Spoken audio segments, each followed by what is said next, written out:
So, during the Halloween event, I played a ton of both Killer and Survivor, and I can tell you with confidence that players just totally ignore and don't care about the Void Realm in the slightest. While last year's event, the Void mechanic was a success and everyone loved it, this year people seem to find it either lazy since it's pretty similar to last year, or just not worth going in. Why is that? Well, hello everyone, my name is Andrew Kens, and in today's video, we're going to be talking about the Haunted by Daylight event. More specifically, about the Void and why players seem to not care about it. So, grab a drink or a snack, sit tight and get ready to hear me yap for 5 minutes straight. If you do enjoy this video, please consider subscribing. We are so close to 400 subs, and it will make me so happy if we hit the 400 mark. Thank you. To start things off, let's briefly go over how the Void works.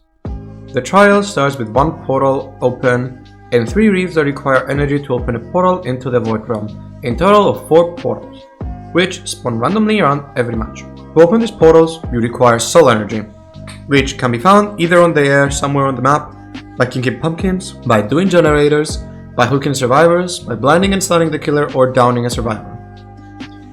So after you gather up enough energy and you open a portal, then you enter the Void Realm. The Void is a different realm that still exists inside the entity. It has this cyan blue atmosphere which really gives you that otherworldly vibe, which I find fantastic, and I hope Behavior adds an actual map like this in the game someday. Anyway, in the Void, with the energy that you gathered, both as killer and survivors you can go to the top by going up the stairs, and you find a well, which by adding enough energy inside grants survivors an ethereal crystal, aka smoke bombs, and for the killer it grants them with horns, which can be both used to either escape the killer or get a cheeky hit on a survivor. Now all of this sounds cool, right? And it shouldn't make any sense why the Void is pointless. Well, sadly, no, since by entering, you're basically giving the other side an advantage.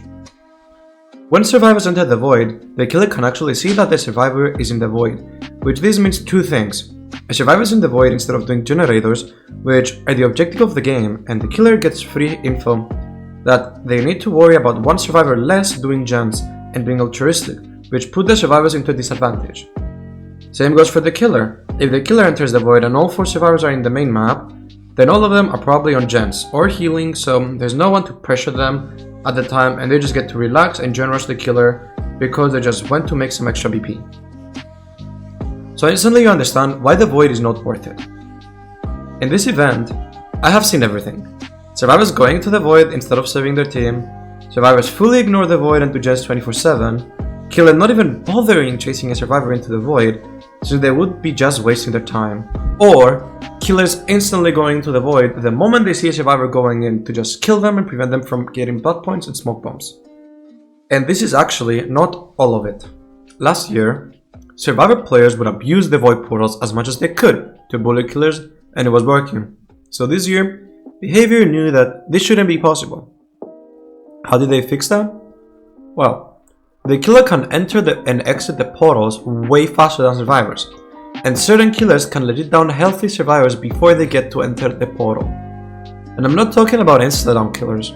I'm talking about killers like Huntress can throw a hatchet on the survivors then afterwards insta-swing with her basic attack to down the survivor trying to enter the Void. I got so many easy kills this way. I want to briefly mention that powers that make survivors scream also prevent them from entering portals, such as Doctor's Shock and Clown's Bottles, but also the haunts killers acquire from the Void since they make survivors close to them scream.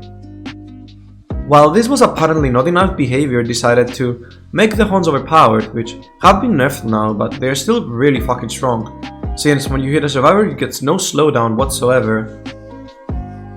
You are just unable to use your power or basic attack for like 2 seconds. I don't know exactly, but the cooldown is pretty short, which is absolutely bullshit since half the killers will just be able to down you super fast anyways.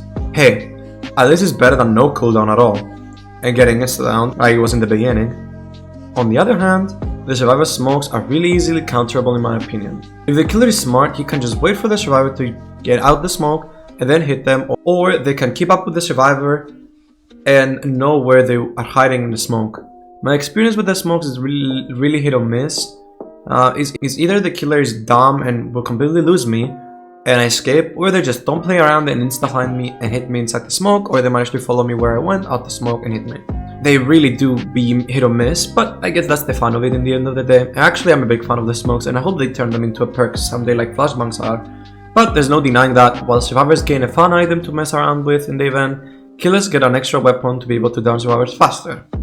You could argue that you could literally just avoid the haunt, but sometimes, like at least in my experience, you don't even hear it, like when the killer sends it to you, and you won't be looking behind you 1000% of the time, since you don't want to bump into any object, right? So like, you can't know when to dodge it really. Now, where does this lead us? Are all of these quote-unquote issues that bad? Well, if I'm honest, no. Personally, I still go into the void as killer and survivor because I find it there is fun to be had, but why the fuck are survivors exhausted while killers can use their powers inside the void? This is another thing I don't understand. I'm the king of balanced landing, and it's my favorite perk. You guys cannot imagine my face when I saw I was exhausted in the void. Like, why? Anyways, I'm convinced behavior hates me.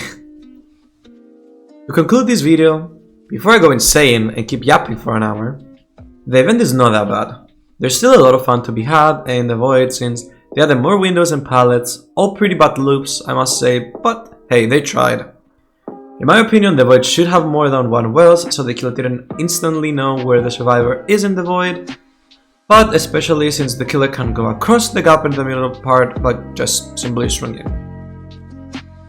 Whatever. Then don't give survivors exhaustion in the void. Since the killer can use their power like normal, why are survivors prevented from using their perks? Maybe make the void more balanced instead of removing perks from survivors. And last but not least, give us more blood points. Like, survivors don't go into the void already, at least give more BP to make it worth going in and getting killed instantly by the killer. Like, it's free in from the survivors. Thanks behavior, you are very fucking generous. I hope you enjoyed this video, and don't forget to let me know about your thoughts in the comment section down below. I would love to hear everyone's opinions about the Void Realm and how would you alter it to make it more fun and balanced. Anyways, don't forget to check out the rest of my socials such as Twitch, TikTok and Discord server in the description, and don't forget to like the video. I will be seeing everyone in the next one. Thank you all so much again for watching, and I hope you have a good day. Bye bye guys.